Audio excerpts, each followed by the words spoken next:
will create a very unique environment for participants to establish professional networks and collaborative action towards understanding the role of women and the fight against impunity in Nigeria.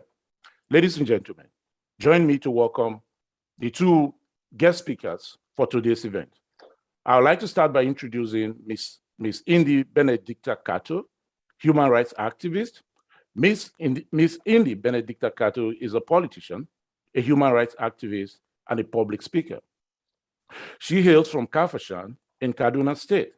Ms. Cato is the executive director of Dina Dhiri Foundation. Our foundation focuses on human rights of majority groups, the inclusion for women and youth political processes, as well as development communication and crisis management and disaster relief in Nigeria. A prominent voice in the NSAS movement, Ms. Cato, through her social media platform and offline strategies, continuously uses her voice and the capacity of her platform to advance the voices of women and the need for gender equality in Nigeria. Ms. Cato, on several occasions, has been a guest speaker on AIT and Arise Television, respectively, asking women to look beyond feminism to what she calls feminine power, a slogan she has now coined for the creation of an all-women's table rather than being invited to the table by men. It is also worthy of mention that Ms. Cato was recently a guest speaker at the Polity Panorama webinar entitled 2023 Protest, Partisanship, and Policy, Pathways for Youth Governors in Nigeria. On October 18th, 2021, Ms. Cato spoke at the webinar series hosted by Sing Nigeria in partnership with Partners West Africa. It was also titled Beyond Rhetoric on the topic transforming or transitioning from activism to a meaningful political engagement. Ms. Cato has been a regular voice on multiple talk shows and media outlets in Nigeria, advancing the rights of youth and women in particular on the needs to strengthen political power for young girls in Nigeria, regardless of their religion or creed. Ms. Cato, you're welcome to the panel. My next guest is Barrister Inibehi Effiong. Barrister Effiong is a human rights activist, a lawyer, and a principal counsel at Inibehi Effiong Law Chambers. He hails from Akwa Ibom State of Nigeria. A 2014 graduate of the Nigerian Law School, Lagos. He served as the president of the Student Representative Council and was called to the Nigerian bar as a barrister and solicitor in 2015. Barrister Effiong has become a regular commentator on Nigerian News Network and Nigerian news media outlets like Arise TV, TVC, as well as the Guardian newspaper.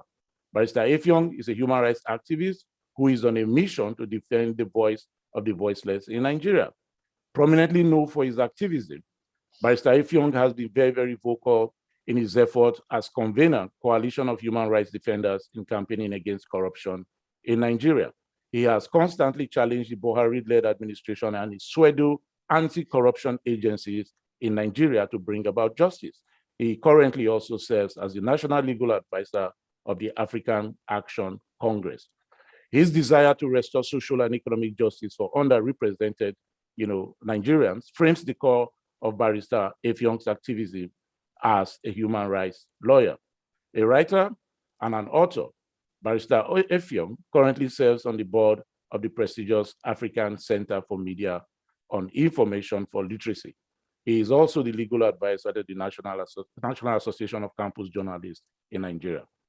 Barrister Effiong, you're also welcome to the panel. For the purpose of this webinar today, I'm going to provide some rules for today's delivery. While this is a visual interactive Zoom session, I want to implore everyone here present to please turn off your microphones. Please be advised that this session is being recorded and the resolutions reached will be released to the public. Please be mindful of your mannerisms as well while the presenters are making their presentations. Each speaker will have about 30 minutes of uninterrupted presentation time to make his or her contribution on the topic. A question and answer session will follow immediately. If you have a question, please use the chat icon below your screen to make a request to be called upon. All participants are limited to one question alone. Please do not engage in unsolicited commentaries as this will disrupt the process. Appreciation and closing remarks will be provided at the end of the webinar. I would like to call on Ms. Indy Cato, who is also a very prominent voice in the role of women against impunity in Nigeria.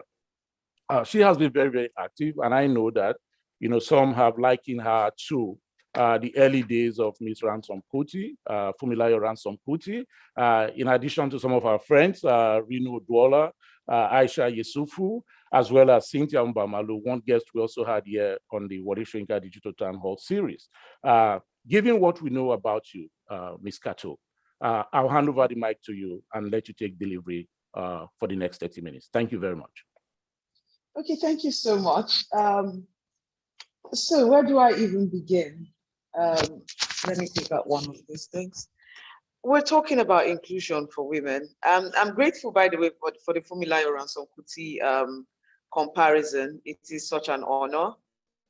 And let's start with remembering women. We made reference to the NSAS conversation and the NSAS protests. And the first thing we need to talk about is the sincerity of purpose when we talk about women. Do we really care? Or is it that, it is just something we need to tick off, or it's that we're talking about women right now, so let us include that conversation. So I want to start my conversation from the caring part of it. Do we care? Do we care about the Nigerian woman, about the role of the Nigerian woman? So we take it from there. Now, with respect to caring, and please note that my entire lecture is me just teaching as a teacher. I'm not reading off anywhere. I'm the daughter of a professor. This is what I do. So thank you. When the first year anniversary of NSAS happened, from Ozzy's conversation, it started like it was a mild joke. Like, if women pay attention to this will blow. And why? It's not just for the sake of speaking. It's that women are better organizers. We are. When let me use a small example. If you're dating a man, or you're in love with a man, or you're married to a man, and he has a problem at the office, he comes back home and he shuts down. You ask him what is wrong, and he doesn't want to talk. He has compartmentalized that problem, put it in a box, and then, or every other thing he has compartmentalized, put them in boxes, and his mind is on, I have a problem at the office. I have a problem at the office. If a woman has a problem at the office, she has a problem at the office. She has to come home and cook. She's probably learning how to drive. She's raising 3 kids. One of those kids has malaria. The other child is still sucking. The other one is a bit slow in the school homework. All of these things women know how to combine. Then you look at the culture of organizing that women have always had. Right now at the grassroots level, especially grassroots women, so good at these things because women did not have access to traditional banking methods that we used to have before. Before women's rights were at the point where it is, women were used to local banking practices. So they started organizing around each other, bringing out their little money from their wrappers. Asusu, I don't know why you call it to your side, Asu, Ajo, all of those things. And from those points, places where I come from, for example, where because we expect that war situations happen at any time and the men die, our women are raised without traditional gender roles. And so we play both the role of the male, and that is societal role of the male, traditional societal role of the male, and traditional societal role of the women. We are equipped for anything. We're equipped to be wife and stay on that role as Nigeria has defined it. And for the Southern Kaduna woman, if our man dies today, you are the head of the family. So if you see a Southern Kaduna man and a Southern Kaduna woman, you would see the women more like me, and our men a little laid back. So bringing it back to NSAS is that when women made that statement, yes, there is empirical evidence that when women pay attention to a thing, this is how it ends up, because we organize better. We pay attention to the key details. And then there's a level of fearlessness that comes with how women do things. There's a level of not willing to negotiate. Keep in mind that originally this system keeps women out, right? We're already at a loss. So what more is there to lose? If you step into a protest situation as a Nigerian woman, what do you stand to lose? Is it government position? Do we have it? Is it minister? We don't have it. Or are we hoping that, okay, if I talk like this, they are going to make me head of UBA? It's highly unlikely. Thankfully, the banking sector is changing now. So there are very few things women stand to lose when they say we're going to fight all or nothing, because already this is a system that has kept us out. So that's one part based on what Ozzy Etomi said, and rightfully so. When women came into the fold, into the protest movement, what happened? All of these things that I speak of are the issues that women looked at, are the places that you can point to. Look, women were instrumental in these places. Organizing organizing suddenly started happening better. Refusing to back down. We had a series of, oh, come and negotiate, come and negotiate. No, this is not the way we intend to do things. We are not negotiating. We had places where women who would go on TV fearlessly and you know, address these issues without fear of what is going to happen at home, because this is it. Whether or not I'm taken, there's a certain level of fearlessness you have when you exist in a society that already stands against you. So let's move from that. The protest, what happened during the protest, and let's go to where I was talking about with sincerity of purpose, actually caring. 1 year later, NSAS Memorial happened, and we're seeing programs, events coming up here and there. And some of the major things we saw is people like Aisha Yesufu, they continued with the narrative. Oh, Aisha Yesufu took advantage of the NSAS protest to become popular. Feminist.co was accused of taking money from the NSAS process. Reno was accused of taking money from the NSAS protest, and other stories like that. And the panels that were set up for NSAS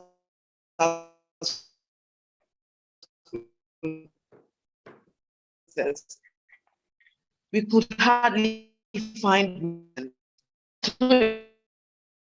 Even I, it is something human being, has been subbed the reality of ransom.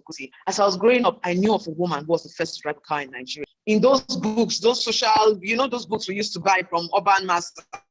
I don't know what it was in your side, but it was Urban Mass, it was the bus packs, those social studies, those books, and that they would have the questions, who is the this, who is the that, who is the first woman to drive a car in Nigeria, who is the first woman to drive a car in Nigeria, Fumilayo Ransom Kuti. And my whole life, my entire life, I knew that the first woman to drive a car was Fumilayo Ransom Kuti. I was like, wow, her husband must have bought her this car. This woman was enjoying. She must have been so elite.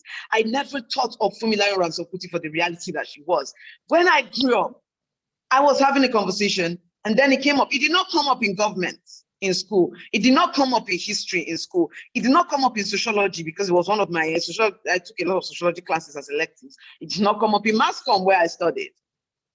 It was in a separate conversation around development experts with respect to women's rights and, you know, women suffragettes over the years, that a major suffragette was called, and they said, Fumilayo Ransom Kuti. I said, the first woman to drive a car, yes. And that person said, she was Fela's mother, yes. They killed her because of Fela.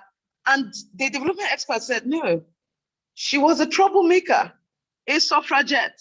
One of the people who was going over the ocean to the land of the colonialists to go and fight for independence.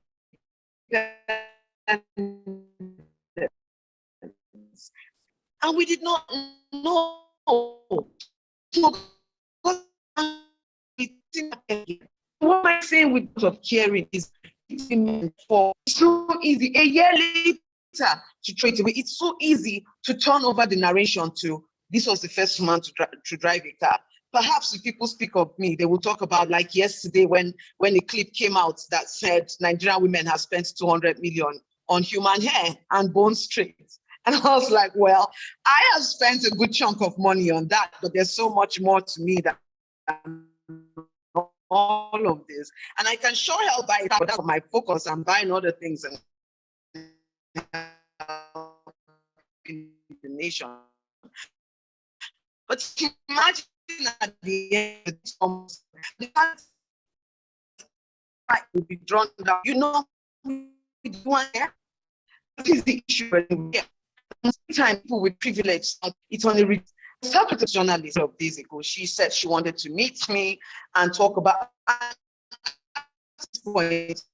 No, please, no, I'm making. Somebody is okay, but don't support women. This from the I will still respond to you if you say it. But let's go back to I sat with this journalist and she was saying, oh, the women, how can they support? So I went to the Premium Times page on Twitter and said, let's start scrolling. How many women has Premium Times quoted? Right? And can you hear me? I'm hearing that I'm having network issues. Can you hear me? Yeah, we do. Okay, we're hearing you. Yeah. And so we went through their Twitter page. Okay. So we went through their Twitter. I went through their Twitter page, and one of the things I wanted to confirm is how many times women were quoted as authorities. You know, quoted as authorities. Being quoted as an authority means banditry will end soon in Nigeria, and then you go, oh, Mr. Essay, deputy leader of national or boundary not ends in the area, and then we start it's news. So we went to the premium and it was not quoted. She was a top government official speaking about finance, heads a major finance MDA, and they just said, when they quoted the thing, they now said dash Nigeria. Her picture was there, but she was not quoted. So we can't remember her name. We barely remember her time in office, nothing gone. And then we kept scrolling. We passed over 13 quotations of places where men were quoted as authorities in Premium Times reportage, and then got to one of Justice Mary Odili. Justice Mary Odili, a justice of the Supreme Court, next in line to be Chief Justice of the Federation, a senior, powerful woman. This woman was featured as a victim. You know, they have broken into her house, all the things she's going through because they've broken into her house. And I tried to remember, like, what time have I seen in the news Justice Mary Odili really put forward as the powerful force that she is? Next to no time. And from a place of privilege, you might not notice, but we do. Because all of these things come back to affect women like me. When we talk of equal rights and opportunity for women, it's not for the sake of it.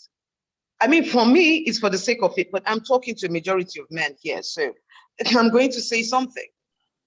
For you men, for me, equal rights is, I'm a human being. I should have equal rights. That's it. I'm a good human being, I should have equal rights. I'm a terrible human being, I should have equal rights. Unless, of course, the law says, oh, something is wrong.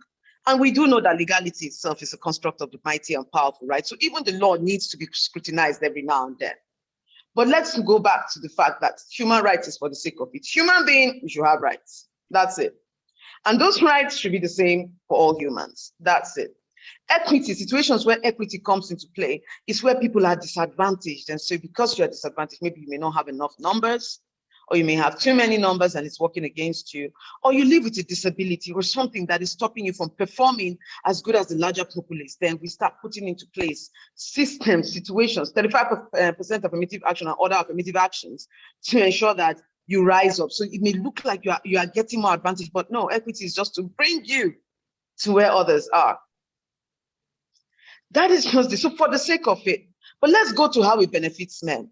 I would ask, and I know that a group of men, the group of men and women I'm speaking to here today are people who understand. So my language can get a bit casual every now and then. So I would say this: men, una know they tire. That's it. Aren't you tired? When we speak of equal rights, how would you put your mental health on the table? Because look at the economy, look at the nation, look at everywhere around the world. Every hand needs to be on deck. And the conversations around equality are saying, look, out of altruism, out of for the sake of it, equality is for everyone. The more women being able to participate in these spaces, more women having their normal being that they're powerful human beings who can function just like anyone else and deliver without being told, oh, you belong under this or you belong under that and your place is not here or your place is not there. It stands to benefit everyone. How does it benefit everyone? The average household in Nigeria is poor. If you go to northern Nigeria now, places where war is happening, there's increased poverty. You would have men exhausted, even middle-class places, exhaustion is happening. You see the economy, oh, this is going high, dollar is going high, naira is coming lower, naira keeps dropping. And when one person has to take care of the home, it doesn't work that way. You start coming home with resentment. And it's very funny when we see these things, when a person marries because why?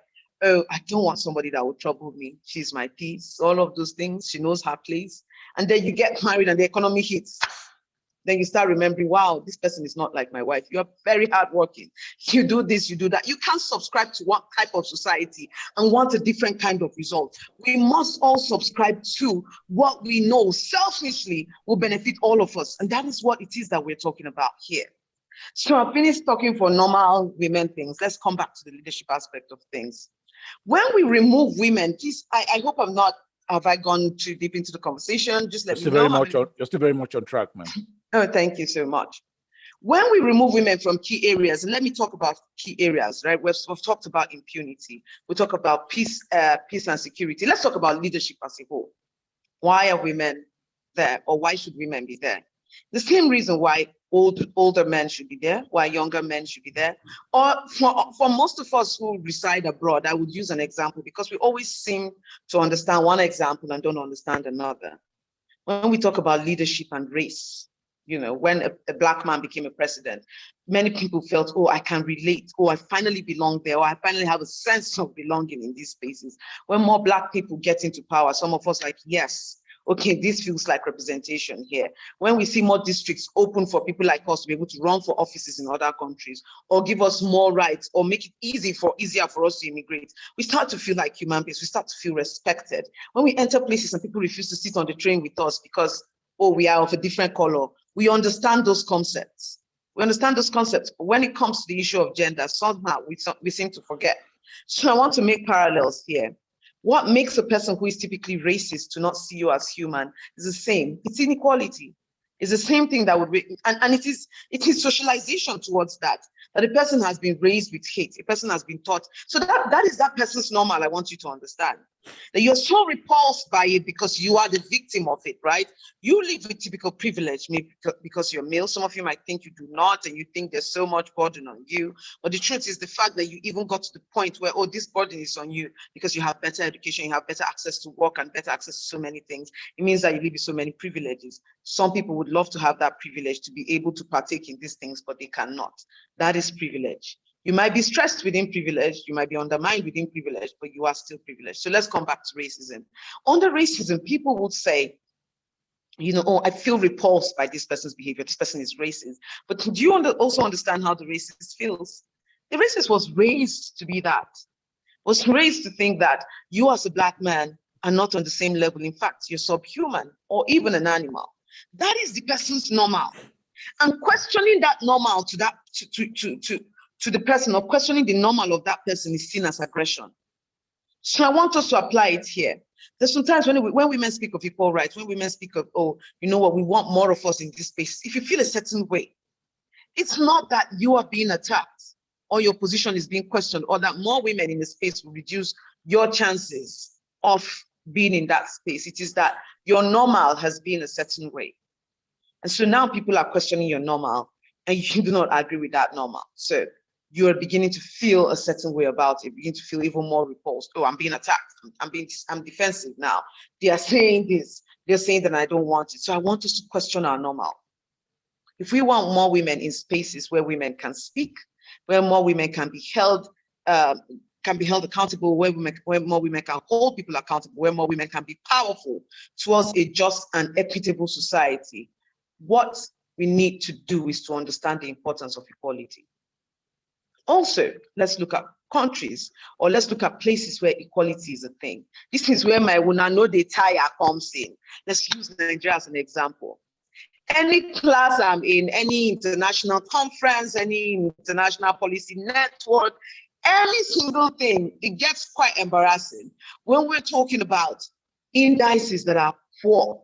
People want to talk about war-torn regions. Like, oh yes, like in Nigeria, but okay, when they're talking about high infant mortality rate, and so like the case within Nigeria, when they're talking about child marriage, and so like the case in Nigeria, when they talk about insurgency, and so like the case within Nigeria, electricity, and so like the case within Nigeria, out-of-school children, and the case within Nigeria, poor indices, left, right, and center, we are soaked in it. And you can draw a straight line. Let me draw it for you guys. See it? A straight line from inequality to where we are right now, right? What is that inequality? When we're saying inequality in Nigeria, gender inequality, we tend to think that gender inequality is, oh, my wife won't greet me in the morning, or my wife will no longer be submissive, or my, oh, the girls in this neighborhood will start not hearing word. Is that what the men are doing with their equal rights? Because there has to be an example that is making you see that, oh, if people have a certain number of rights, they'll behave a certain way. And if women don't have those rights, so it means that a certain group of people have those rights, and you think that those rights come with a certain behavior. Now, if you do not think so, it means that then men are respecting themselves, right? It means that, oh, having rights, having your agency respected means you behave like a normal human being. But if you feel that people, if they have their agency, they have their rights, they will behave a certain way, it means you have seen examples from people who have, and you are not happy with it. So you need to tell us from who. But let's start with the kind of inequality Nigerian women suffer. In northern Nigeria, yes, it is legal to beat your wife under the penal code. Of course, we have the penal code and the criminal code. It's legal to beat your wife. So I handle human rights response to COVID-19 response in Nigeria, and that's what we saw. That's okay. If you go to make an arrest for someone that beats his wife, it will show you there's no bodily injury. The law says I can beat her as long as she's not bruised. So I beat her. You would have laws where, of course, you know, the typical one inside our constitution, where if a man marries from outside of the country, she becomes Nigerian. If a woman marries from outside of the country, the husband is not Nigerian, neither are her kids. We have several cases of these things where, oh, if you go to these places, girls, that is even why the Child Rights Act starts from 12, because girls should still be able to be married off at that age. Many of these things lead to circles upon circles of, or a continuous, I'll say, a continuous cycle of poverty. If a girl is married off at 8 years old, let's look at my family. My mother ended up as a professor of English and African literature, a very brilliant professor. She's the only educated sibling in her family. But even more than that is the other girls in the family. Her sister, the only one who is still alive, my mom is late, was carried to the husband's house with her toys in her hand. That was the description of how young she was. And then he was told that as the husband was sleeping with her, he was raising her too. So she married a guardian, a way older man who she was performing wifely duties to. And the other description of when she got married was she married before she had anything on her chest. If you look at the family of that aunt and our family, we are the only kids in the entire lineage of my mother's family to have made it to university. Any other person who has made it to university went through my mother. So that would be one of my cousins, Kauna, and another cousin, Ya Mohammed. All got an admission by my own mother, University of Abuja. The other families are in extreme poverty. How much extreme poverty? I still have first cousins whose primary jobs are house helps. I have first cousins who, if you give 1,000 naira to, you have done a lot for them. Most of my family members live in mud houses. I live in a duplex in Life Camp in Abuja. Oh my God. And I think that's public knowledge already. That is my life. This is my relatives. Birth rates. I would have one child. My siblings have 2, 3 at most, and we've stopped. I have a cousin who is 35 years old with 4 wives and over 10 children. So we're going like that. That poverty means more girls will go into this system. And from this system, more girls will give birth to more children that they cannot take care of. And so those children are at the mercy of so many things. Many of those children will go into almajiri work. Many of those children will be conscripted. Of course, almajiri work, or it's not even work, almajirenchi. Almajirenchi means that you are at the mercy of so many things: diseases, death, being conscripted by any of the warring factions, Boko Haram, headsmen, banditry, anything. That is my own family. Now, these girls we're also looking at will give birth to female children who, in that cycle of poverty, will be married off early too. So we're looking at maternal mortality, right? If a girl is my aunt, one of her co-wives in the husband's house, got an injury at a young age, and she had gangrene, I think, and just died like that. She had an infection and she died. So girls are falling into this situation. We have another one who died in childbirth because her cervix something was too narrow for the child to pass, and she suffered so much and she passed. So these are several issues that you would see. Then you go forward to, because she's taking care of children already, she can't go to school. She can't do this, she can't do that. Her daughters would now have to enter hawking. Her children, you see how this circle of poverty, I've already mentioned how banditry and all extremist groups can come and fetch from this pool. But I've already seen how these people, well, if you don't have anything better to do, can go into armed robbery. This thing just keeps going. And so we ask ourselves, can we really go forward if we don't come back and address this? We need to address it. This is the root cause of why women are left out. This is the root cause of why we are where we are today. This is it. That inequality presents a certain level of stark realities that for us to even grow, we have to address it. And we can't even face it. We have to do everything concurrently because the system has fallen so much that everything, you have to be putting out all the wildfires at once. You can't say, oh, I'll put out this wildfire first, then I'll come. No. But if you want to look at a core part of the wildfires, you have to go down there. It is there. It's staring at us in the face. And it's not only a northern issue, a southeastern issue too. a Southwestern issue. If you go to the Southwest, you know what I'm talking about. People talked about a rise in opioid cases in the Southeast recently. So I would hate for people to actually be ignorant of places where they come from and say, oh, this is not happening in my area. Oh, I'm from Imo State. I'm from, no, go to Imo and look closely. Unknown gunmen are human beings and they come from somewhere. We have to be realistic. We have to be understanding of where we really come from, pay attention to the news and be accepting of our reality. Now, why is women's participation important? In leadership, for example, things are not seen and not supposed to be seen from one lens, right? But they are in Nigeria. If you're having 4%, less than 5%, it's 4 point something percent, but I can't give you the figure right now, but I know it's less than 5% because we work on it. But if you're having 5%, less than 5% of women's participation in the legislative arm of government, there's a major problem. When you need equity and equal representation in these places, for a reason, right? So if we have good representation of persons living with disability, young persons, older persons, men, women, you would have that several ideas and different perspectives come to the table. And right now we're not seeing that. This is why our politics is becoming increasingly violent. Do you think that in nations where there are equal representation or that there are more women whose thoughts are a certain way, and men think a certain way, and there is a calming effect in the politics of the nation, that politics will get as violent as it is today? I think not. And I'm saying this backed by the fact that countries that have established a certain level of equal representation have peace, growth, and all things good to show for it.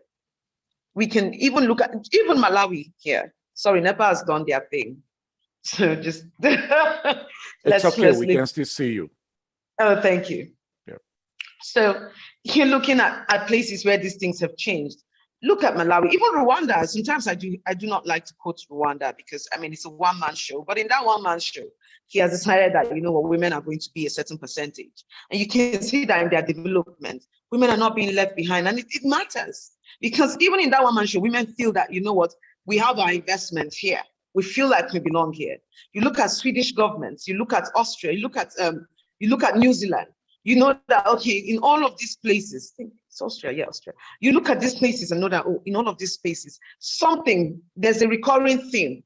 And that you look at the growth or the ability of Liberia to maintain peace from a country that was absolutely war-torn and get to a level of stability that now, if democracy lands, this is what we can do. Of course, someone has taken over in that place, and the first thought of said person is, how can we extend governance? You see how it is? So now, how can we extend my years in power? That's my point. You see how it is? So now, women's participation does something to this table. It brings something to the table. And I dare say a cooling effect. It brings a sense of sanity to a very rough area. It brings a sense of sanity to a very rough area. It brings a different perspective. An example of a different perspective is during the COVID-19 response. One of the first things was we noticed that in the Presidential Task Force against COVID-19, there were no women. And women approached the government, the office of the SGF, and said, look, there are no women in this place. And the SGF told the minister that it's COVID-19 agenda issue, people have started again. But no sooner had women spoken that we saw a sharp rise in sexual and gender-based violence. Because, you know, if you keep men, remember at the beginning of this conversation, I said that men, narrow view like this, and every other thing, compartmentalized. Women think like this and are able to do everything at the same time. So to take a woman in terms of leadership to look at COVID-19 and a lockdown and know that people will be locked down with their attackers and it's time to face that. But men will say, you know what? There's a virus and we need to fight that virus and ensure that that virus is taken care of. And as soon as that was not paid attention to, rightfully, sexual and gender-based violence cases rose to the point that we had to declare an epidemic within a pandemic. Mm-hmm. Countries that had more women leadership could tell these things already and they started putting things in place. In speaking truth to power, let's remember cases, because it's always easy for us when we want to remember cases and we bring out, oh, we gave Patricia Eten. I always try to remind people that money of Patricia Eten, she had not stolen it yet too. She had not taken, there was an intention. Thank you, Nepa. There was an intention, but there had not been a taking yet. For the other gender, they have been taking and taking, but Patricia Eten was planning. So every time we bring the example of Patricia Ete, it's oppressive.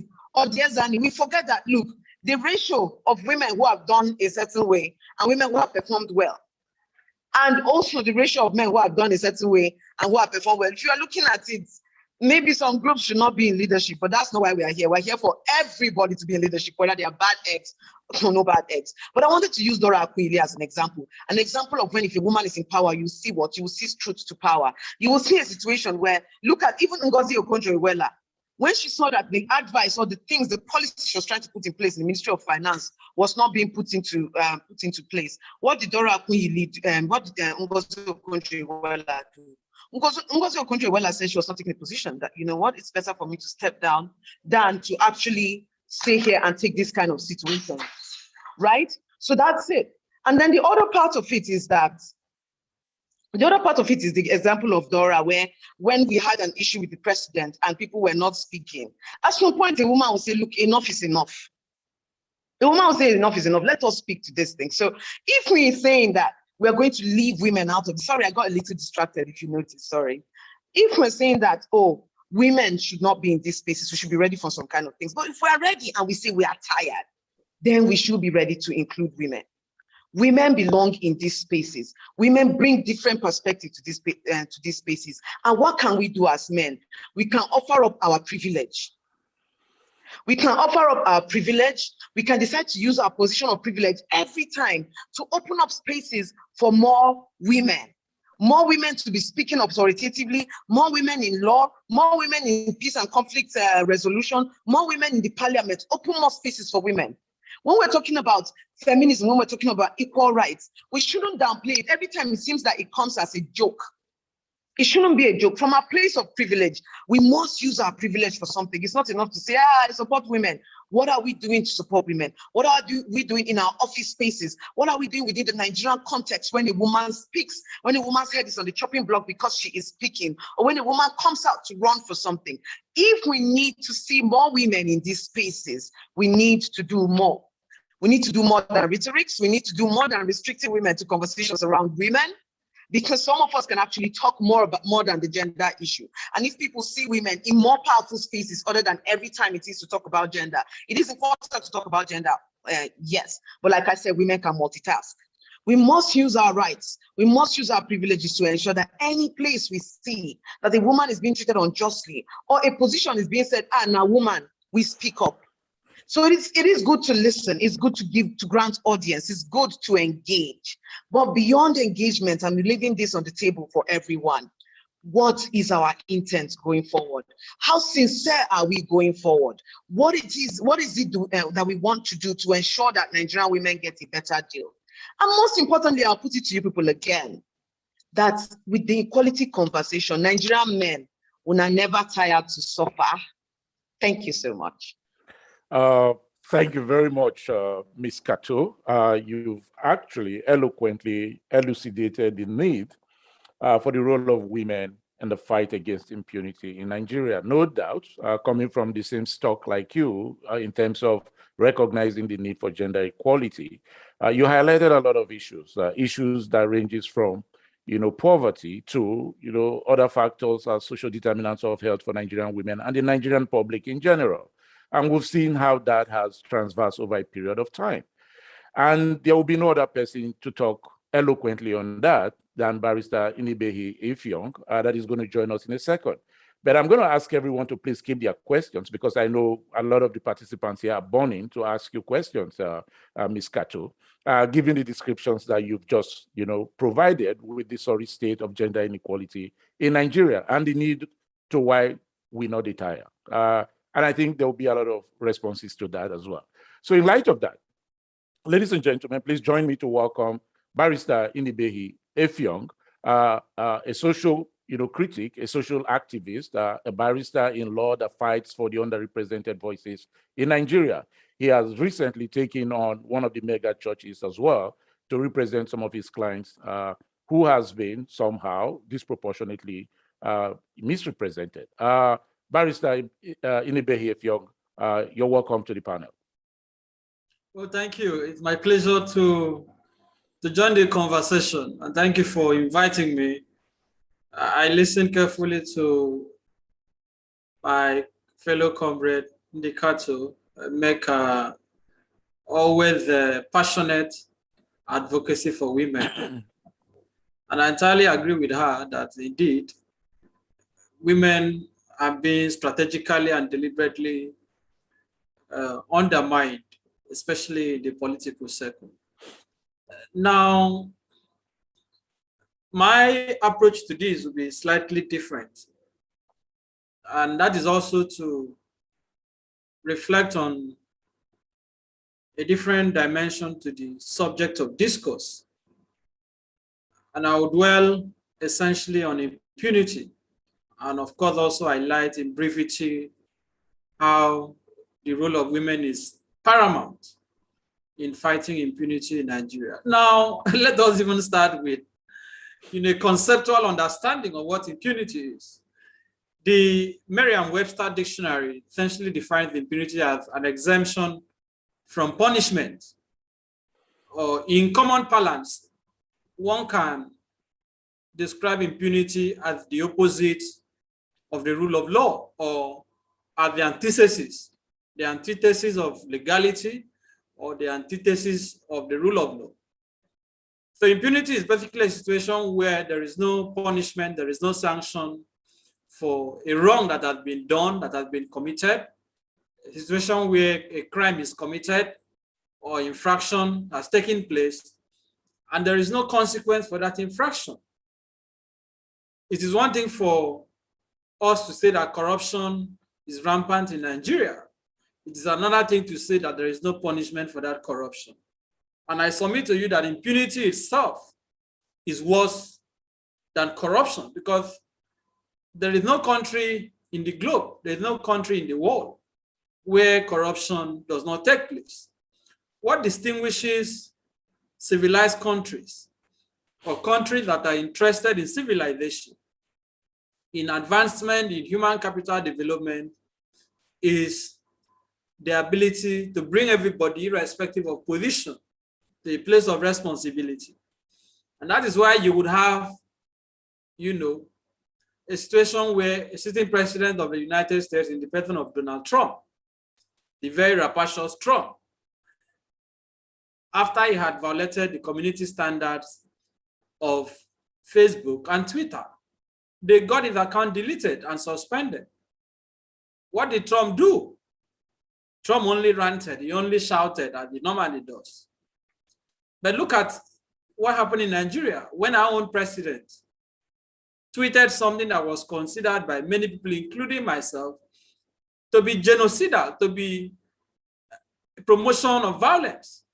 What was the response? Buhari didn't talk. He woke up and suspended Twitter in Nigeria.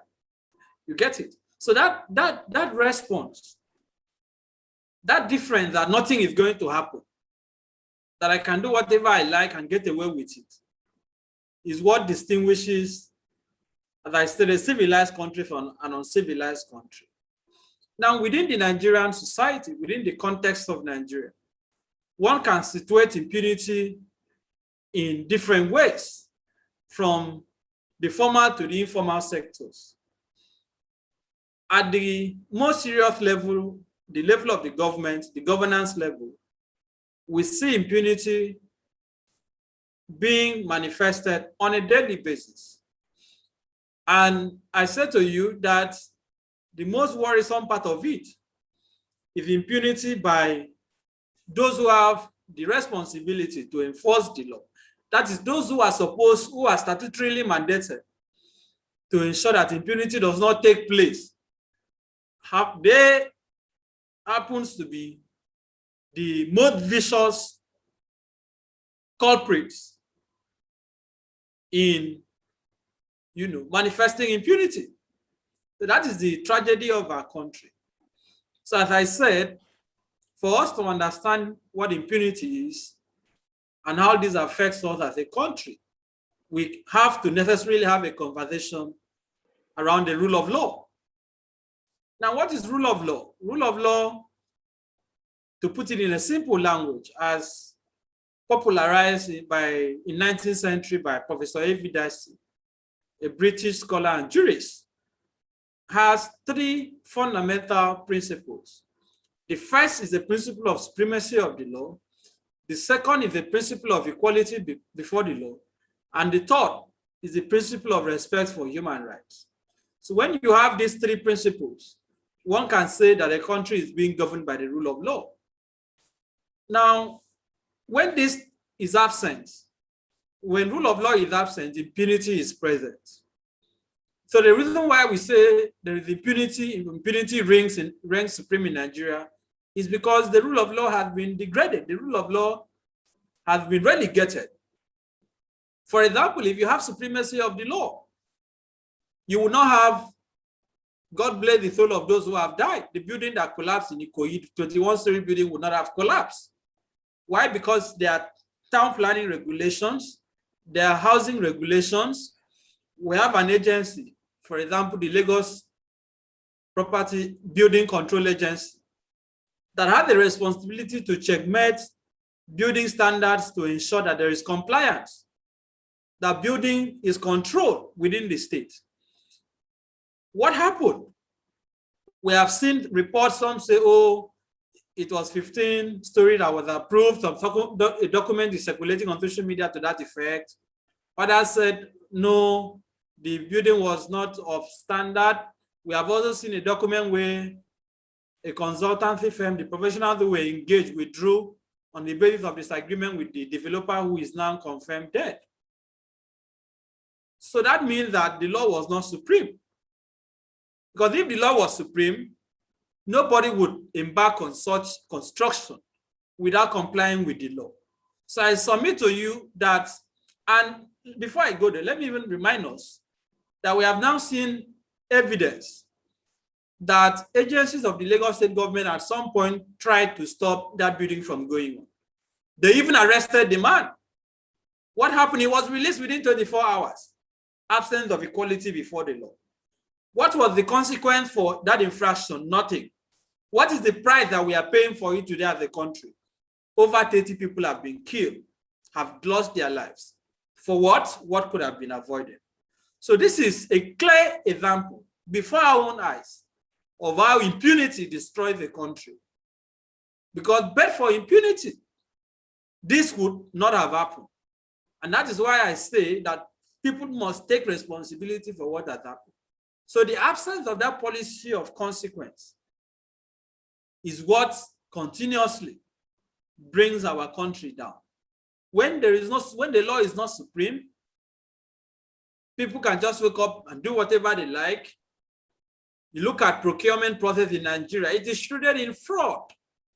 Contracts are awarded without proper vetting to people who bid without going through due process, who are not even eligible. We know what happened in the procurement in this country.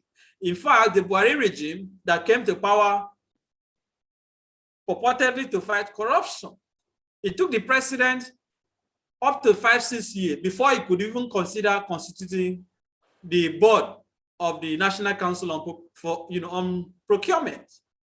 So you have a situation where we have laws, but those laws are not followed, those laws are not respected. Nobody enforces those laws. That means that the law is not supreme in Nigeria. And I submit to you that Nigeria is essentially a lawless country, no matter how much we pretend about it. Most of the things that happen in this country within government circles, within law enforcement, are things that are based on the whims and caprices of people that find themselves in positions of power.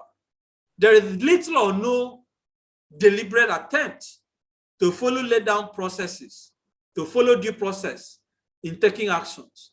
A country that is governed so loosely the way Nigeria is governed, without regard to the constitution, without regard to the laws of the land, cannot be a civilized country.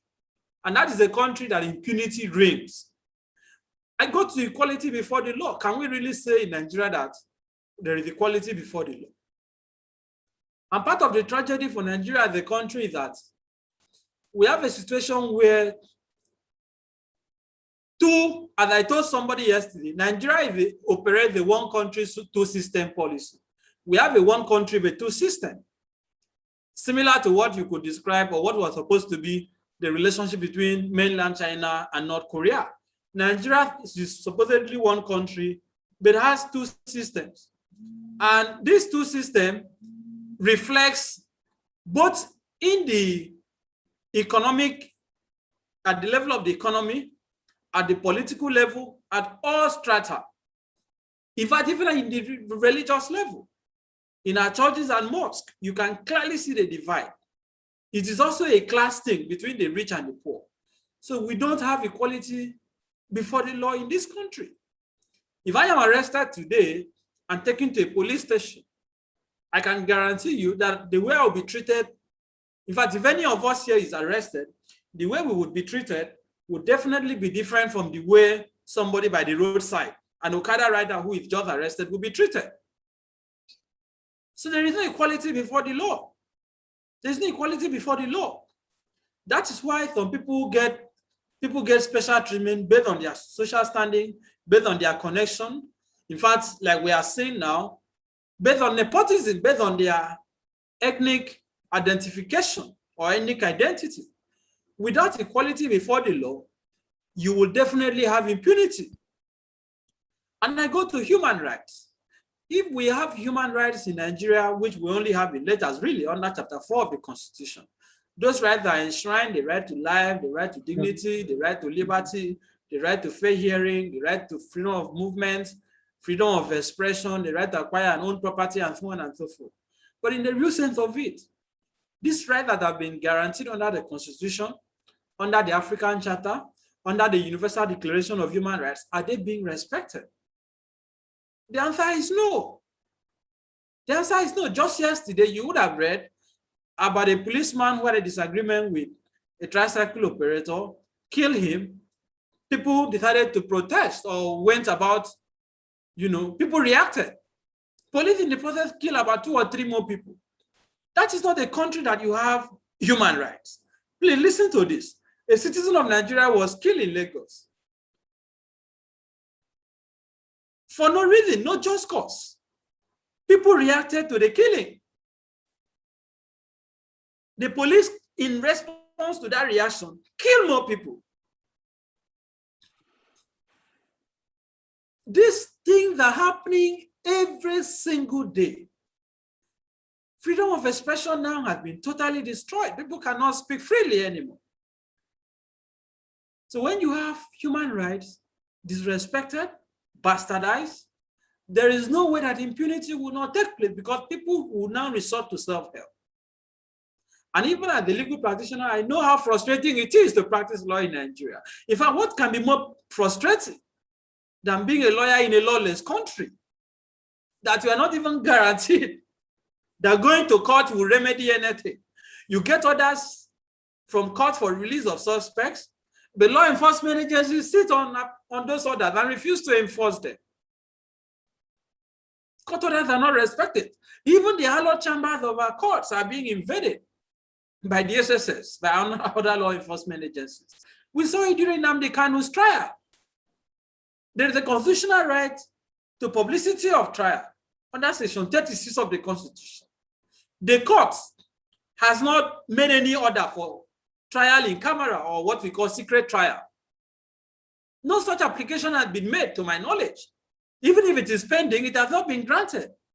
But you already have the state that is prosecuting, enforcing secret trial, stopping the press from accessing the court, including lawyers from having access to the court. And we claim there is a democracy that is right to publicity of trial. So there is no human rights. You cannot say that is a democracy. The point I'm making is that we cannot be talking about impunity without discussing the rule of law. Because if you have the rule of law, you will not have impunity. Now, a lot has been said, of course, about why impunity is so rife, is so prevalent, so pervasive in Nigeria. For me, I will highlight a few things, in line with the objective of this webinar. The first is weak, corrupt, and compromised institutions. Weak, corrupt, and compromised institutions. Institutions that are weak. That is why there is impunity. We have avalanche, litany of institutions in Nigeria, National Assembly is still creating more. Even at the state level, we have oceans of institutions. The problem is not institutions. The problem is that those institutions are not effective. To fight corruption alone in Nigeria, we have so many agencies. We have EFCC, we have ICPC, we have the police, that is the primary law enforcement agency. Within the police, you have the special fraud unit, and so on and so forth. You have the Code of Conduct Bureau, the Code of Conduct Tribunal. All these agencies have been created by the Constitution, created by law, to ensure that Section 15, Subsection 5, which is the fundamental objective and directive principle of the Nigerian state on corruption, the state that the state shall abolish all corrupt practices and abuse of power, is implemented. But can we say that these institutions are really functioning? That these institutions are efficient? The answer is no. Why? Because they are weak. Why? Because they are corrupt. And us is a country where the corrupt is fighting corruption, where the killers are looking for the killers, where criminals are the ones fighting crime. So when you have that kind of environment, there is no way that you will not have impunity. And that explains why you could see a policeman on uniform with AK-47 tell you, I'll kill you and nothing will happen. We hear this every day. Why do they say that? They don't say that because, yes, 10 more minutes. I'll show you, I'll round up before that.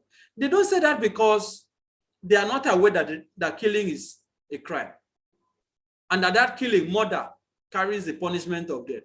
They say that because there is rarity of punishment, and that is impunity.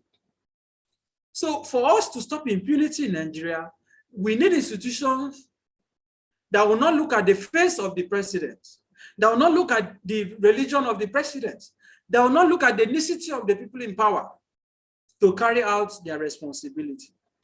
We also need political will, which is lacking. There is no political will to place Nigeria on the map of civilization. So we need political will, we need institutions, but I go to the most important for me at this point. We need conscious and active citizen action. And that is where I will stress the role of women. Women must also take charge. Women must become more active, because I agree, like I said, with the sentiment and the cat were expressed. But I'm also telling her that, look, this is not just a gender war. Because the same way women are strategically excluded, it is the same way that young people are also strategically excluded, be they male or female. It is the same way that the intellectuals have been excluded from the political process, and the charlatans have taken over. It is the same way that those who are progressive, not the fraudulent or the progressive, you know what I'm talking about, it's not that one. The real progressive, it is the same way that they have been strategically excluded from the political process. So we have to take actions as Nigerians, we must take actions as citizens to begin to galvanize forces to ensure that we fight impunity, either through protest, through civic action, through media interventions, through public interest litigation, and all allowable and permissible means of civic engagement. Nigerians, as far as I'm concerned, you may disagree with me, Nigerians have not had it enough. I submit to you, Nigerians have not had it enough.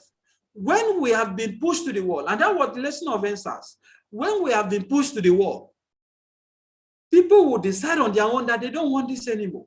So what we can do is to continue to conscientize the public, to conscientize the citizens, to ensure that they take responsibility to salvage their country. Buhari is not going to do that. APC is not going to do that. PDP is not going to do that. The mandates rest on Nigerians, rest on Nigerian women, rest on all of us to take a responsibility to ensure that the next generation does not talk about the same thing that we are talking about today. Thank you for availing me the opportunity to speak with you. I'll be very happy to respond to questions if any. Thank you. Thank you very much, Barrister Effiong, for that, clarity on the rule of law and how it affects the role of women in the fight against impunity in Nigeria. Just so just so I am clear on this, since its founding, the National Association of CDOG has dedicated its intellectual capacity and resources to promoting the enlightenment and education of social justice issues through workshops like this, seminars, as well as symposiums, to address all forms of social degradation and ills that militate against the attainment of a just society. That said, I just want to quickly put on record also that it is my understanding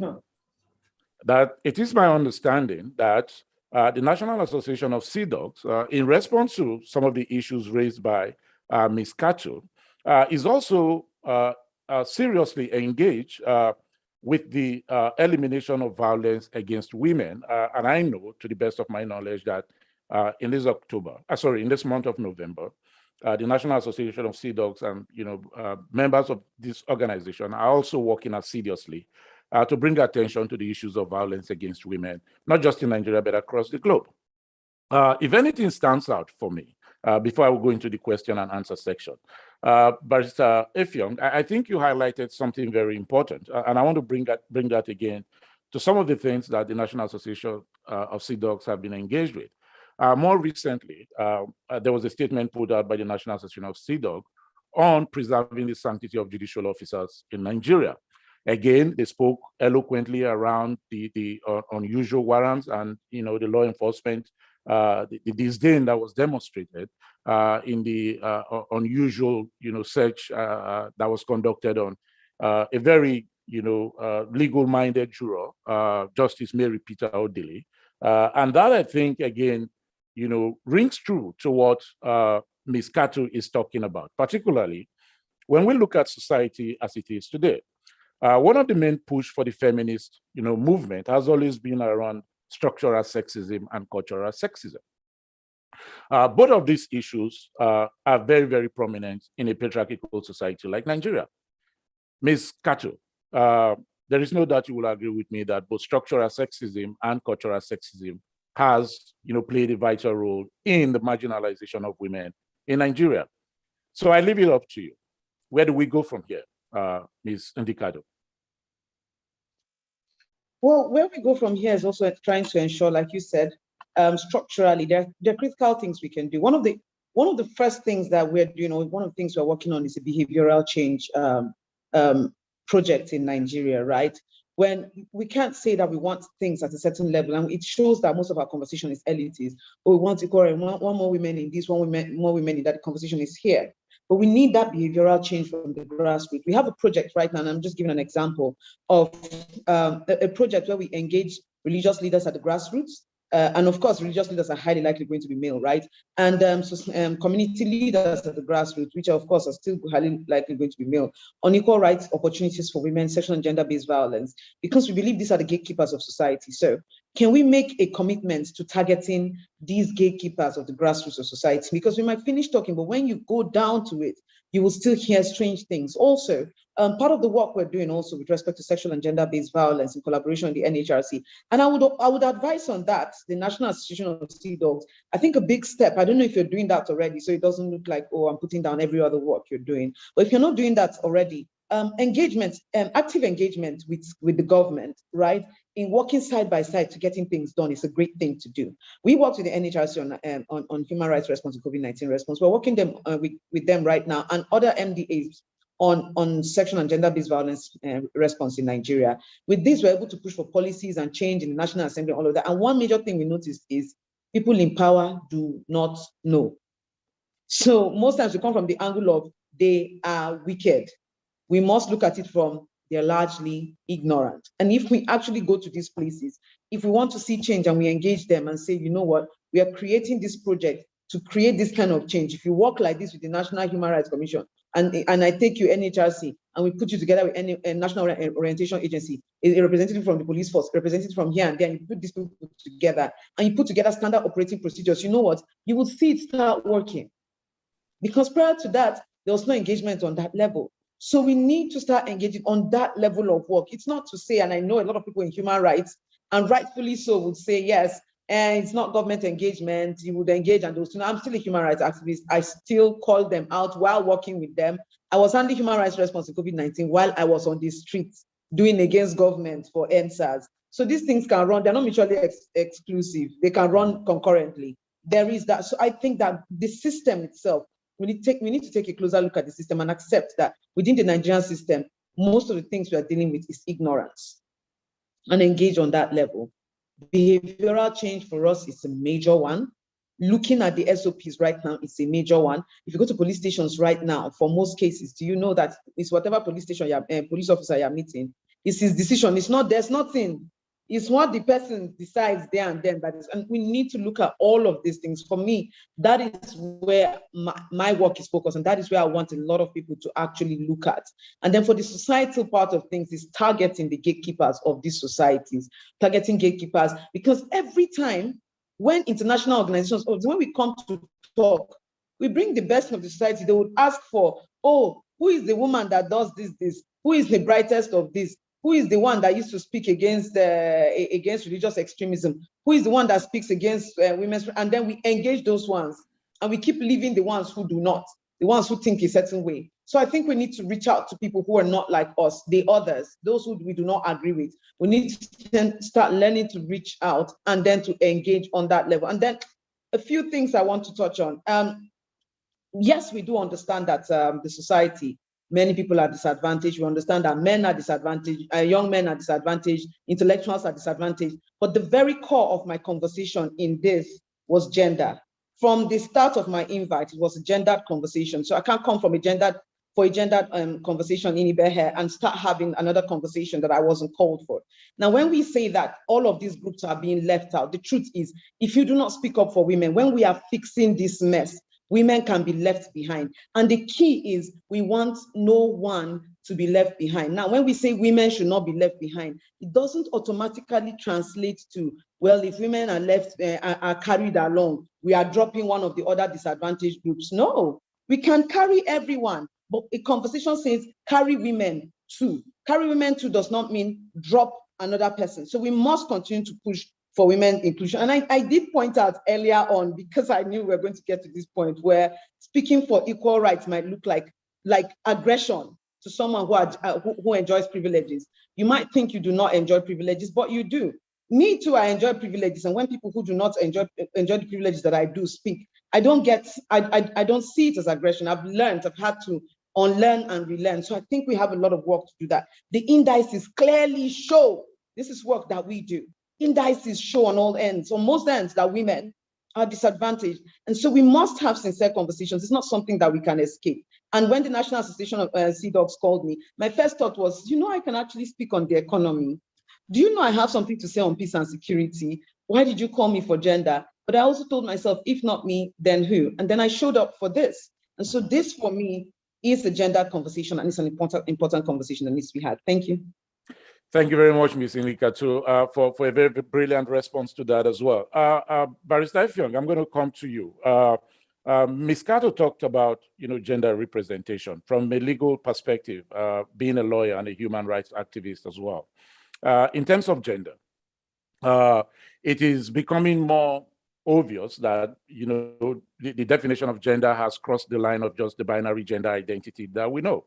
Now, while that is not the topic for conversation today, as a male lawyer, how do we give voice to female lawyers within the system where the structure does not oppress and deny them their legal rights and the system as well? We've just seen what happened to a very legal mind, Justice Mary Peter Odili.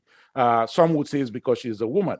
How do we, through the legal machineries we have in Nigeria, begin to address such indiscriminate acts of disrespect and marginalization for women within your folks? I'm not going to pretend about it. The reality is that women are marginalized in the legal profession. There is no dispute about that. In fact, it is very difficult. It's becoming increasingly difficult to find female lawyers who are really interested, especially in litigation. Many of my female colleagues in the university, in law school, very few of them have interest in active litigation. Many come out, they are just contented with going to the corporate world, corporate practice. And that is partly because we have a system that is gender biased. There is no dispute about it. But to some extent, in a place like Lagos, I can tell you that within the judiciary, Lagos State judiciary, I think we have more or less more female judges. So Lagos has set an example within the legal profession. But in other states, it is very difficult. In fact, we had a situation in, I think, Gombe State, where a female judge was denied her right to become the chief judge because, they claimed she was a woman or so. She couldn't assume that position. The governor said he wanted a man and all that. So these kind of things are happening. The way forward for me is that women have the population. That is the truth of the matter. They have the population. If they organize, if they're able to create a formidable force, they can demand for their rights within the legal profession. For example, to become the president of the NBA today, to lead lawyers in Nigeria, it is almost impossible for a woman to do that under the current atmosphere. Why? You need to be a billionaire for you to be NBA president. The association has been monetized. The money banks have taken over. If you're not a billionaire, if you don't have hundreds of millions, you cannot run for NBA president. How many women can come out with that kind of money? And there is also this sexism that is also strategically targeted at women. So what I'm saying is that we need women to galvanize, to come together and push themselves strategically into positions. I don't think the men who are creating this kind of environment would deliberately give it. I don't see that happening. I believe that women must find a way to take what rightly belongs to them. Affirmative action, yes. But is there even a political will to push for affirmative action? Even in professional associations, I tell you, even in professional associations, go and look at the National Executive Committee of the NBA. How many women are there? Look at even senior advocates. Yearly, how many women become SN? And you also look at the criteria for it. So these things are there. I cannot deny it.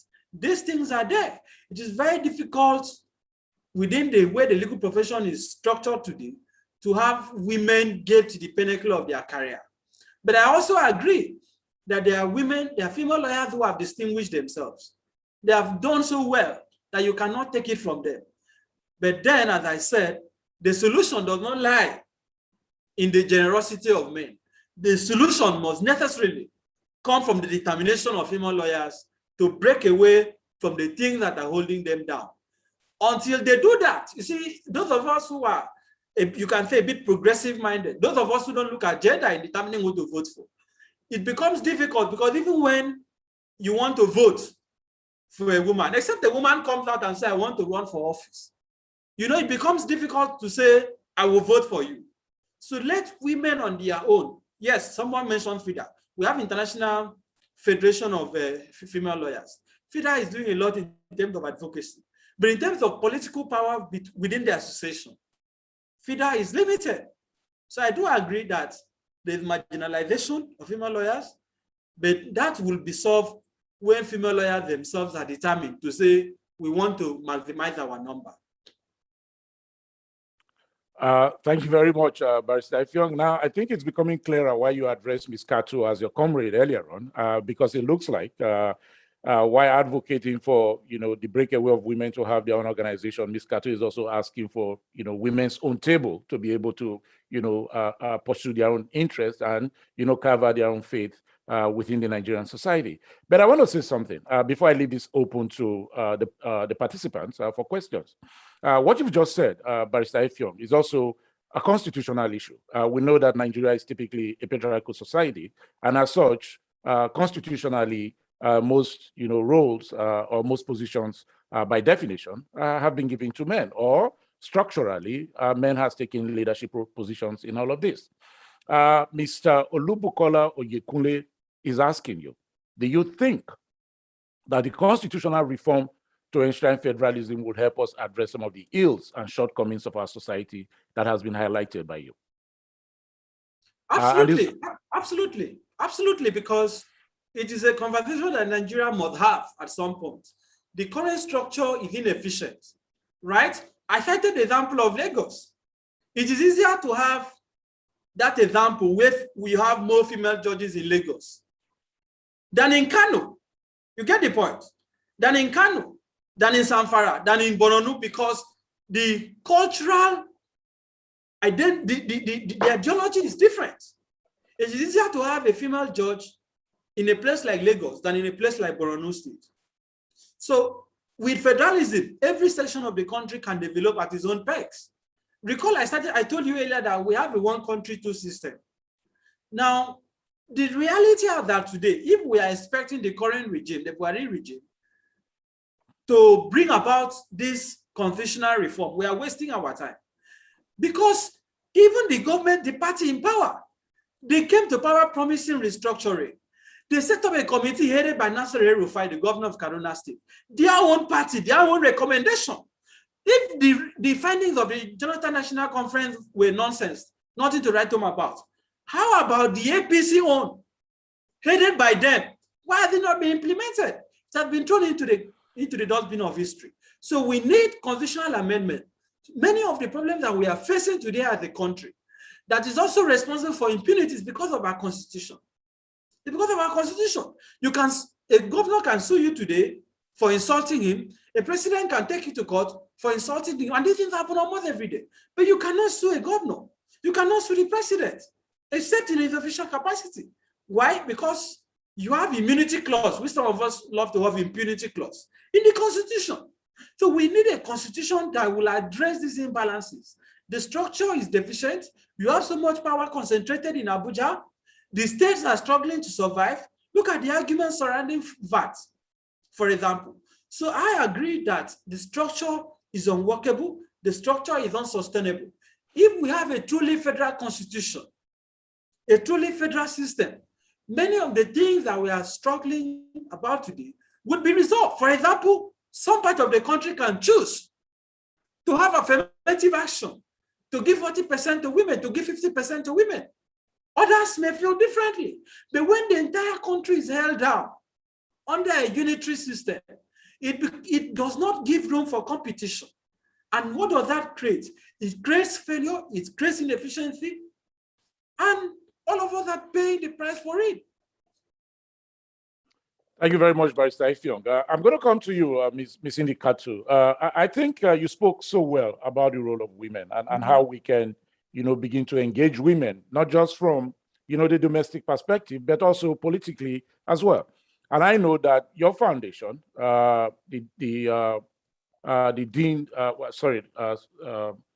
Dini Diary. Sorry, I'm struggling with that. It looks like a Southern Kaduna word. Yes, it is. Thank you very much. The Dini Diary Foundation is front and center in promoting women activism in politics. What is the organization doing differently, either in Southern Kaduna or in Nigeria, that we should take samples from as an organization that is also very much engaged within our community? I mean, now the National Association of CDOCs. Okay, we platform women. One of the major things we try to do, remember I made reference to going through the media and seeing the fact that there are not so many women in those spaces. Physically seeing women as powerful people enables the rest of the populace to understand the power of women, normalizes women as people in leadership positions. So what do we try to do? We have regular conferences, AIT, Arise TV most of the time, both AIT and Arise. And what do? We talk on different issues, but we make sure that women are the experts in these spaces. So it can be a conversation on anything. On the Chibok girls, it can be a conversation on climate change and the COP26 conference that is happening here, but we ensure that women are speaking on it. That's a major thing for us. Towards political participation, one thing we're pushing for is 35% affirmative action within political parties. And I know that the National Association of CDOCs actually has the reach to push for some of these things. You have the networks, individual networks, collective networks to do this. So 35% affirmative action in political parties, what is that? It means that from grassroots level, that's ward level, all the way to National Working Committee, political parties need to have 35% of their excos, right, being women. These are where the decisions are being made. And so we also need to have that grassroots conversation. We need to go straight to the grassroots. This is why a lot of our conversations, we try to start from there all the way here. So 35% affirmative action at world level means that the lowest level of political participation, women are there. And if you are able to enforce this, because PDP, for example, says it has it in its manifesto, but if it has it in its manifesto, but there is no law that says that PDP has to enforce this, then they won't, right? Because women believed this in the last convention, not this one, the convention before this one. And women came out in numbers to run, and that didn't work. So it showed in the fact that this current one, the number of women drops. When we see women not coming out for a thing, or women not participating, we can't just say, oh, they are not participating. We need to look at the structural reasons why they are not participating, or something that may have happened to stop them from participating, right? So there is that. Also, we have a new program coming up, and it's something I think we need to look at. There are many accountability programs that are happening right now, right? And these open government, open, freedom of information work kind of thing. And we're pushing for an accountability project for women, for budgetary inclusion for women, right? So it's called gender budgeting. What are the budgetary inclusion or budgetary issues that concern women, and how is the government paying attention to it? If from the grassroots level all the way to the upper class level, we actually have women speaking for this thing, it pushes towards engagement. It makes more women get into what we call civic engagement, right? That's the first step of civic engagement. If we're organizing women at the grassroots level and telling women at this grassroots level that, look, you can call your House of Reps member, you can call your local government chairman, you can call your governor, and we will help you with the reach that we have to get these people to sit at the table with you. And you ask them, primary health care centers, sir, where is it? Why don't we have one by so distance because of the number of women that have to give birth? What of girls in school? What of the school safety initiative? So if women are able to start requesting these things, and the government has to pay attention and there's a sense of power that comes with it. If we're saying that, more women don't come to vote, more women are not serious in the political process, if we start from this, a selfish angle, right? They're fighting for themselves. And they know that the people who do not pay attention to it, because most times, I pointed out to ignorance being the problem. Most times you say, oh, somebody's not, ignorance is a major issue. So if we go through this gender budgeting and accountability issue, and you have women pointing out the particular issues that concern them, all you need to tell them is, look, this thing concerns you. Do you know the other things? They'll bring it out, how water affects them, how they're the ones that will probably have to go to Petrota or have to drop out of school to Petrota, and all of those other issues. They start getting invested. When you start getting their investment, you start getting that civic engagement. One of the first things you'll see is representatives who do not listen, who make the mistake of not bowing to the demands, the rightful demands of the citizenry, in this case being women, right? Women will not put their votes there. So you see some powers there being shown in elections. So the next time will be beyond doing that. When somebody comes to do election and they talk, and an election has gender issues in it, women pay more attention. And now that one care. From there, you would start seeing issues like, oh, maybe voting in a woman, maybe our collective power can lead to this. I always want to remind us of, it is a certain level of civic awareness that made Liberian women during the election that brought in Ellen Johnson Sirleaf. Some of them actually went to hide their husbands' voters' cards. It went that far. So if women are aware and they are serious, if women are aware, well, she won the election. So if women are aware and they're serious, this is what can happen. And so we need to dedicate attention into, number one, platforming women, making more women's voices heard. And on the grassroots level too, inclusion should not just be an elitist thing. Inclusion should be a grassroots thing. Paying attention to women at the grassroots should not just be handouts. Part of empowering women is giving them the power to speak, to be seen, and to be heard. Is this satisfactory? If you want to dive deeper, there are so many other things that we can do. On the male angle of things, engaging other men towards better situations for women. That is always, always important. Engaging other men. And if you can embed, right? Okay, embed in part of your workings things that speak to equality, things that, because you have a code of conduct. You have a code of conduct, you have codes by which the National Association of Sea Dogs work with. If you make room, not to say, oh, women should belong there, you have your organization to say, look, this is what we will do for women, so that generations to come can see it. Becomes a thing they have to do, so that they don't start to wonder again after you, what should we do? If it's embedded that a push for equal rights for women is part of what we do here, they see it, the next group of guys and the next group of guys and the next group of guys, they continue to see this. Then you have institutionalized it, and that makes it better for everyone.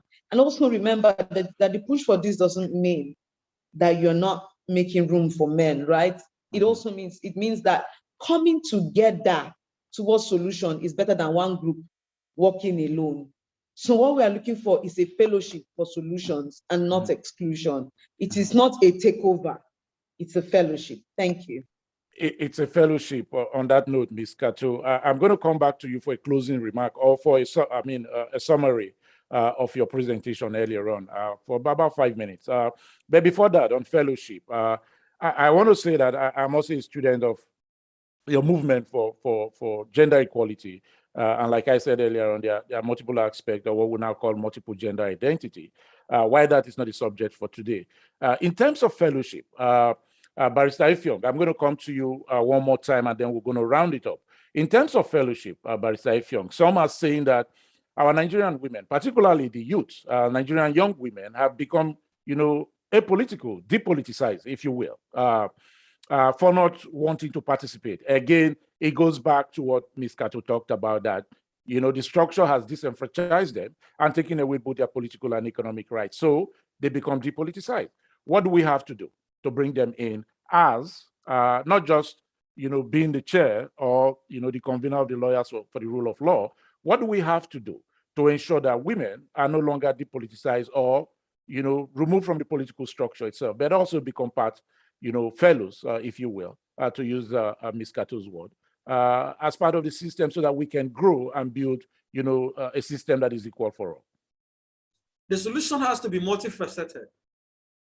We can start, for me, the easiest way to go about this would be through legislation. A constitutional amendment would greatly address the gender imbalance in the political system.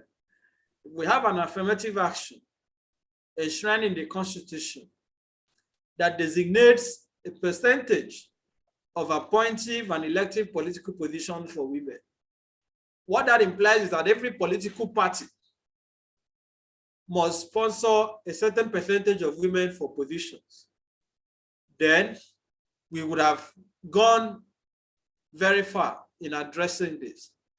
My fear, my concern is that we have a ruling class today that does not pay attention, that is totally deaf to the yearnings and aspirations of the people. That is why I submit to you that women, and indeed all disadvantaged, population, must find a way to organize. It looks like organization can solve this problem. Look at within political parties. Recently, we saw a very young person emerge as the youth leader of one of the political parties, under 30. Now, each of these parties have what they call women leaders, right?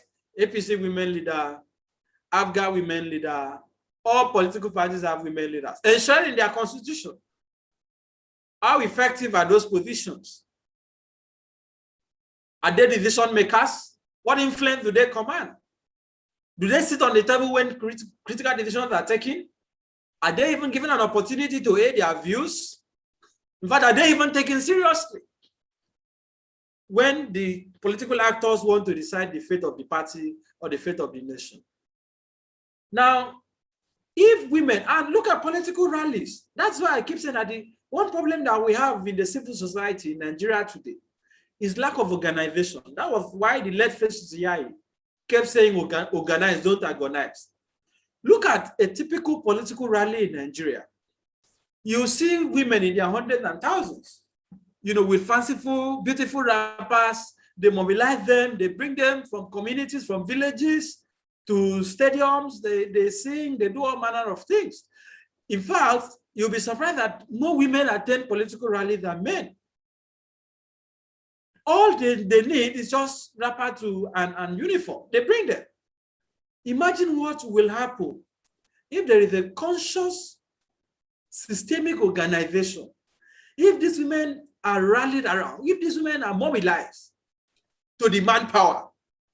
Imagine if women within a political party were to have some form of organization that they can use to hold these orthodox men, in quotes, to ransom, a lot will happen.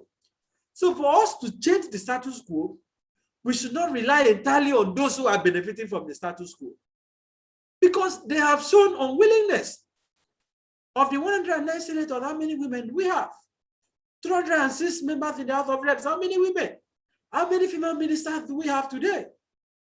So this will need organization.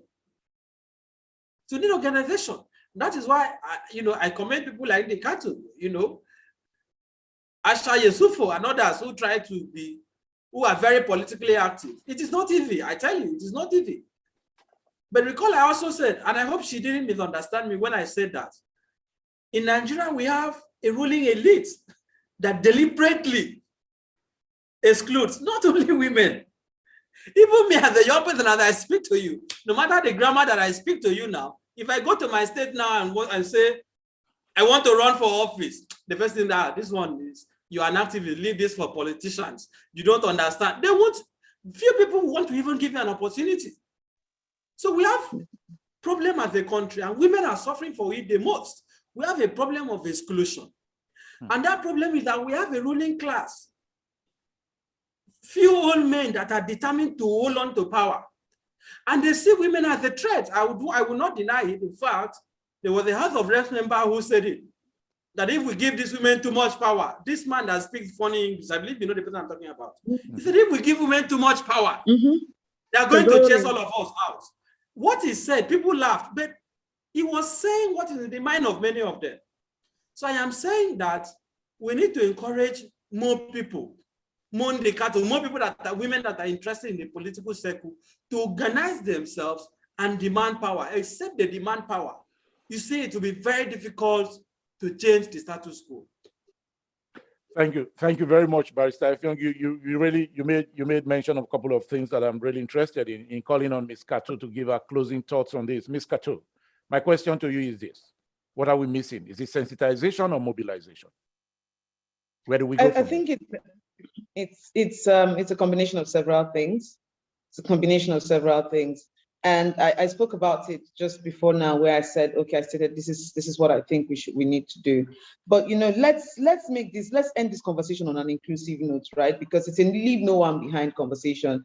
And Inibehe has also mentioned how all of us, this is how we're disadvantaged. Of course, it's not everybody that's disadvantaged, but the ruling elite has made a certain way. My conversation is always as we are going against this grain, and we want things to be better, don't forget women.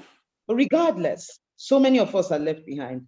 And what we need, I will continue to push for. You see, this behavioral change is very important.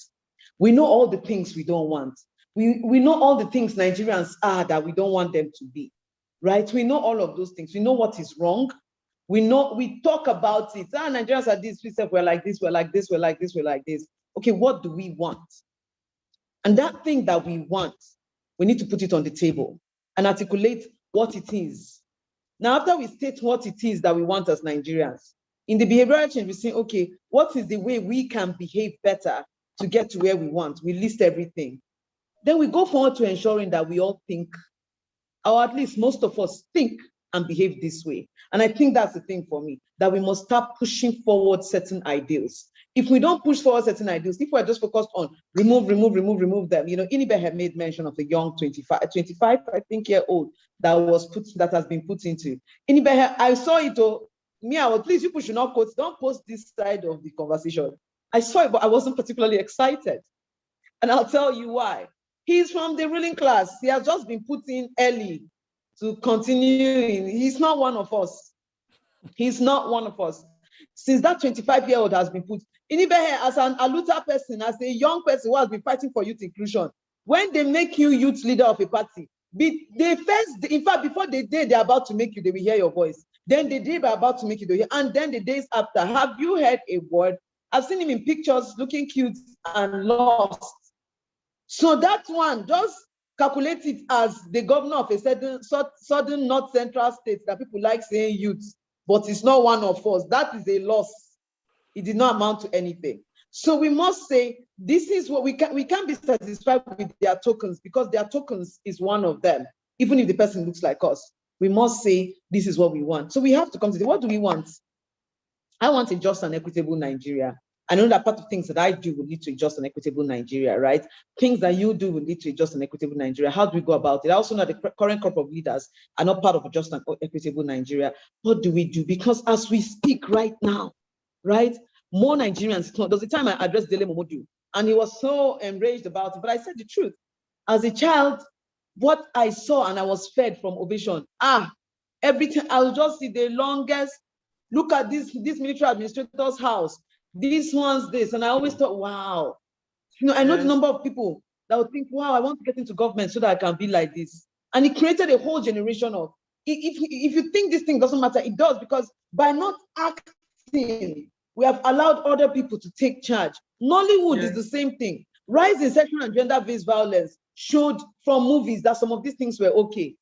Or the one that, have you seen the one in movies that Clement or Clem Ohameze, honestly, he will join cults, then he will join witchcraft, then they will he will be rich for most of the film. He's 5 minutes into, he will give his life into Christ. 5 minutes. And you think it has a moral story, but at the end of the day, somebody's like, okay, so if I do this for 35 years, and at the end of 35 years, I just give my life to Christ, that's it. You see, like there has been social conditioning of the Nigerian to do wrong. There has been social conditioning of the Nigerian to do wrong. We now need to go back to the table and re-engineer. We have to re-engineer behaviors, re-engineer the conditioning, re-engineer everything. And it starts from those of us who have these kinds of networks. National Association of Sea Dogs has it. I know this well.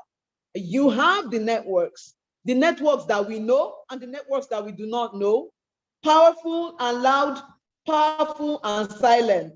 You have all of them. And if we're talking about engineering, behavioral engineering, you look at your members, right? I'm going to use you as a practical example. If you look at your members, there's a reason why your organization has been able to last for so number of years. It means that your network, a certain thing in the way you behave, the kind of ways and the accountability of accountable ways you've held yourself to has led to many of you reaching a certain way in life and being able to continue like this. So we also have lessons to learn from how you have been able to maintain to this level, how you've been able to keep your ideals to this level. Then we create the ideals for the society and look at how we can put it forward to the society and ensure that these ideals, like an association that young men picked, or an ideals they picked from an association as far back as before I was even born, they have been able to maintain it till now and live their life by that code that whenever they see each other, they still manifest it, right? Then we must replicate this for the society. What do we want Nigerians to be? What do we want them to think? What do we want Nigerians 100 years from now? If a Nigerian sees themselves, what is it that makes a Nigerian Nigerian? And for right now, they're not good enough ideals. So we must create them and then lean on what we have seen that has worked and replicate them for the society. Thank you so much. I hope I have been useful today. And Inibehe, it was so nice talking and hearing you talk. Let's do this more often. Thank you. Thank you to everyone. Thank you very much, Indika. So that was a very good, summation of, what this webinar is all about today. And thank you for the praises for the National Association of Sea Dogs. In terms of ideals, I can tell you that from 1952, it has been foundational to this organization to build a just and equitable society. And I think the keynotes, the man who is going to give the vote of thanks at the end of the day will tell you more about the foundation. I'm going to come on that foundation alone to Barrister Ifeong on your final thoughts. What do we do differently from a human rights activist position? Should this be more of a sensitization? I know some time ago we had, was it Mansa or so, that was put in place by one government so many years back. What do we do? Do we sensitize, the women? Do we sensitize youth to become more politically engaged and to begin to address issues of, rule of law, either, through protests like the NSAS or through other means to bring attention to the, disparity and inequality that exists, not just for gender, but also for upcoming youths within the Nigerian Federation. Your final Thank thoughts. you. The reality really is that the labor is much, but the laborers are few. And you could look at the population that is estimated at close to 200 million. If you want to ask the question, if you were to ask the question, out of that estimated 200 million or thereabout, how many of that, or how many of those can we say are consensual citizens? How many of those are people who understand their rights, understand the working of the political system, and are willing to do something about it? We don't have the critical mass at that today to change the country. For change to happen through citizen-led action, there has to be a critical mass. That is a reasonable percentage of the population that is determined to change the status quo. So I agree that we need to do more of sensitization. But don't forget that we have a ruling elite that uses poverty deliberately as a tool of oppression. Because how do you tell a man, for example, the woman in the village, to vote for a credible person when she's barely feeding, when her kids are not guaranteed the next meal, and she sees this politician come with a bag of rice, 5,000 and wrapper? What do you expect her to do? You see, poverty is a language, and it speaks. And when it speaks, you have to listen, whether you want to listen or not. You must hear. So poverty is something that we have to address as a country. If Nigeria is going to change, the economic base, the economic power, the purchasing power of the citizens, look at today. The naira is almost useless. The prices of things that are going up, inflation everywhere. You cannot afford basic things. Things that you could buy 20,000 naira 3 months ago, they're now 40, 60,000. So do we have a country that is on sustained decline economically?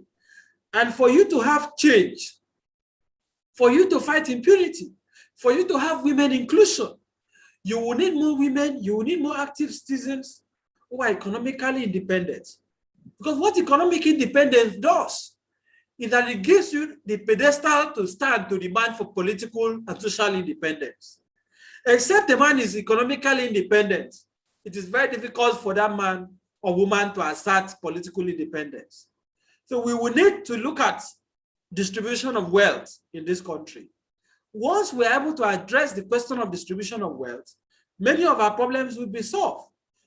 So, but then we need to address poverty.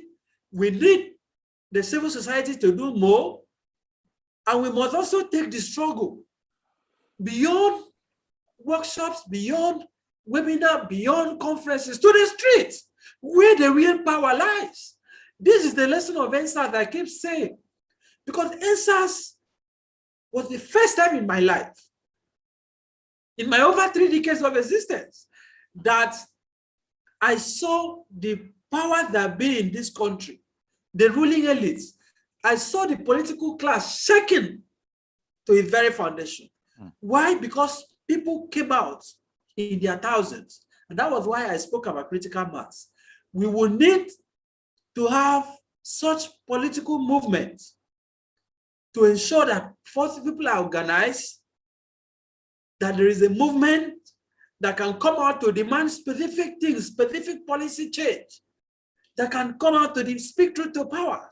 Once we're able to conscientize a reasonable base, as I said, a critical mass of our population, then the problem is solved. Because when people are active, when people understand the implication of voting certain candidates in power, look at what's going on in Anambra. In Anambra, for example, you have, I don't want to mention them, but you have people with very questionable characters coming out to run for governors. And they are being supported, they are throwing the money around. Nobody's looking at the antecedents. What that shows you is that the political awareness is not encouraging. If people are politically minded, politically exposed, politically active, they will be looking at the antecedents of these candidates and ask themselves, why would they change now if they have been doing evil all their lives?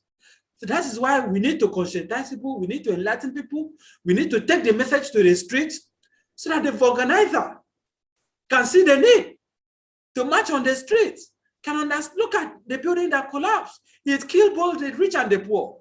The consequence of impunity is suffered both by the rich and the poor. But the crisis that we face today as a country is that the so-called middle class that we claim to have is unable to connect with the people that are down there. Once we're able to create that connect, I can assure you that we would have maybe found a way to salvage our country. Finally, I want to say I'm grateful for the opportunity, for inviting me. You know, the National Association of CDOs is an interesting association with, like I told somebody this morning when I posted it on Facebook, and a lot of comments.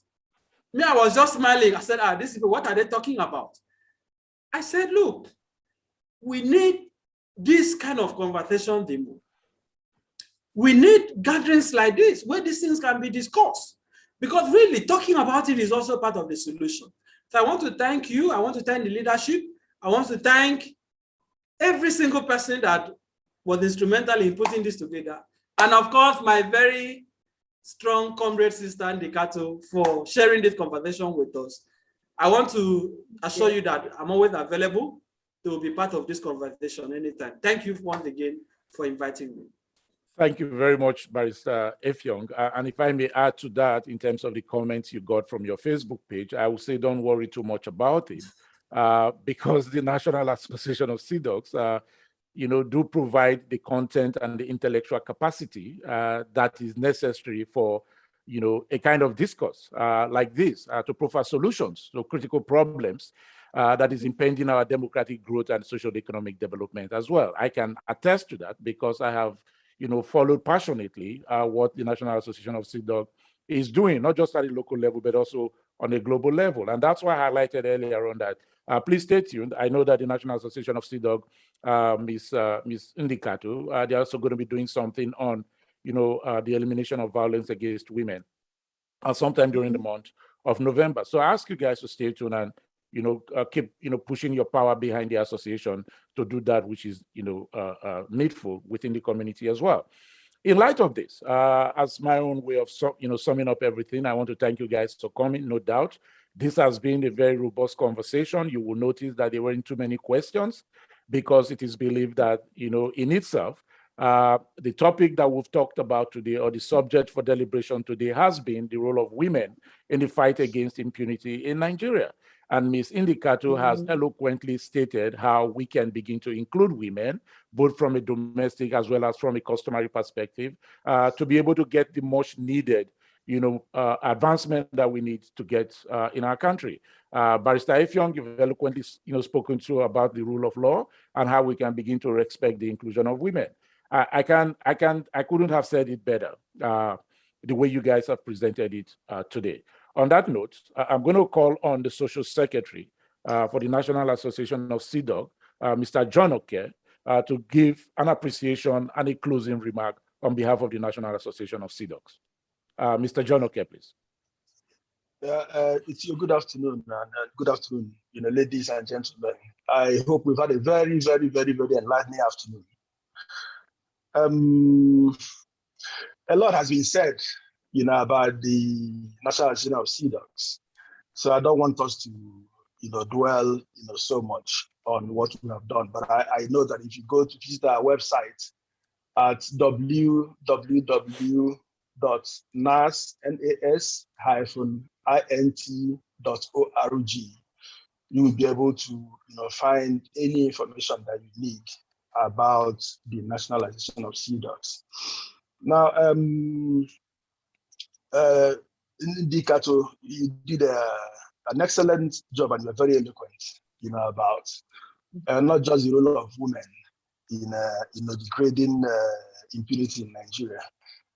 I think before you can effectively litigate this role women play, you need to make reference to the poem written by William Ross Wallace in 1865, and he says simply, "The hand that rocks the cradle moves the world."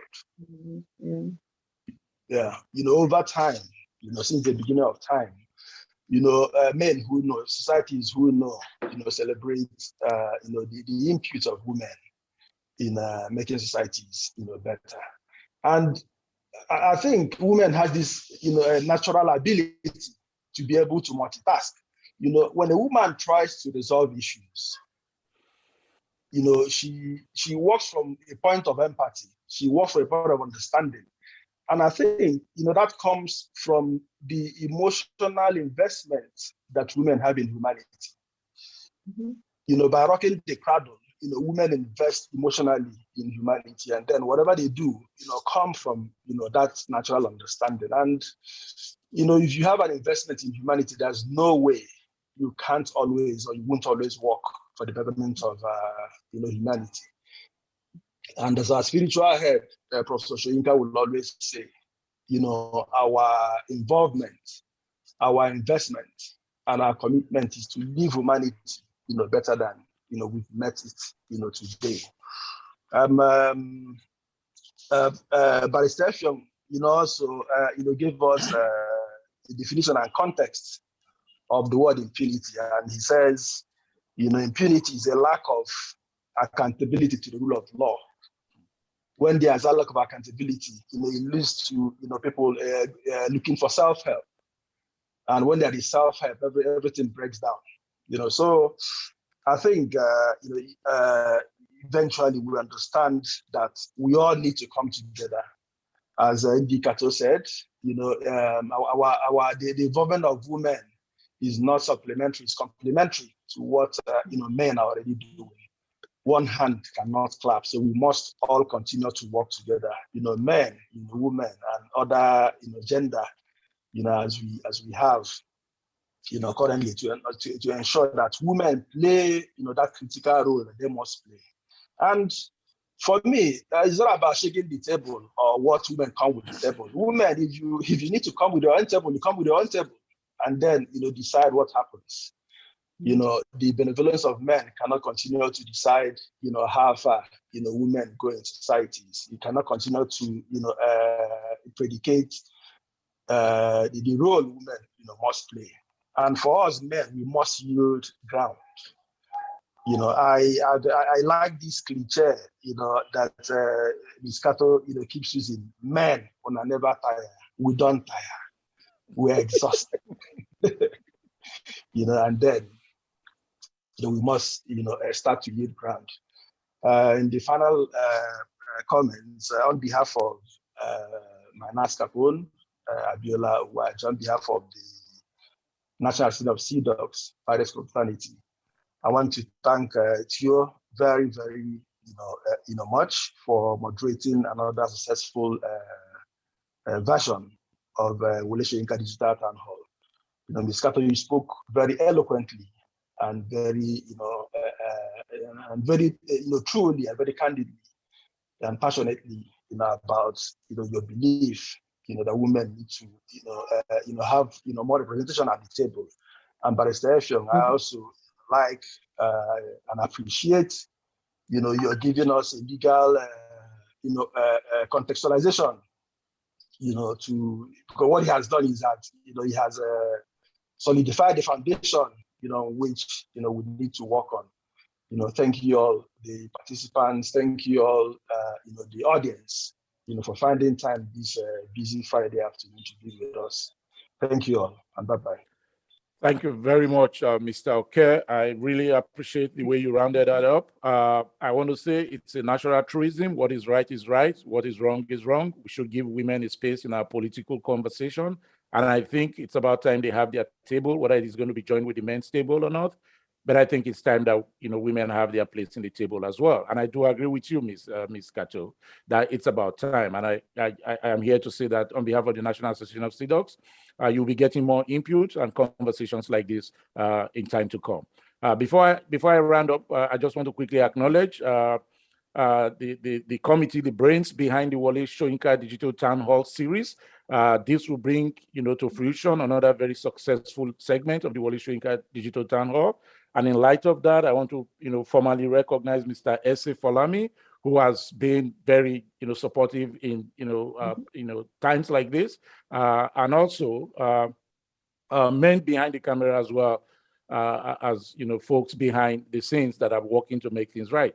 But I will not leave out the president of the National Association of Sea Dogs, Mr. Wolabi, who has done so marvelously well in steering the affairs of the National Association of Sea Dogs for the last couple of years. And on that note, ladies and gentlemen, I want to thank you for your time.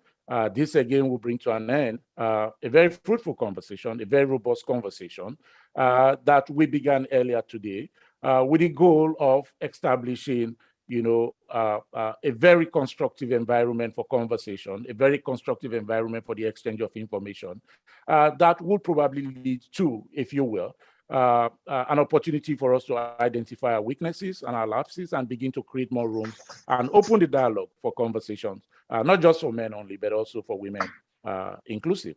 Ladies and gentlemen, on that note, until we meet again for another Wole Soyinka Digital Town Hall series, it's been a great day. And thank you very much for participating. And last but not the least, to participants for today's occasion, thank you very much for joining us from across the world. My name is Theo Sawe. I'll see you in the next Wole Soyinka Digital Town Hall series. Have a great day, guys.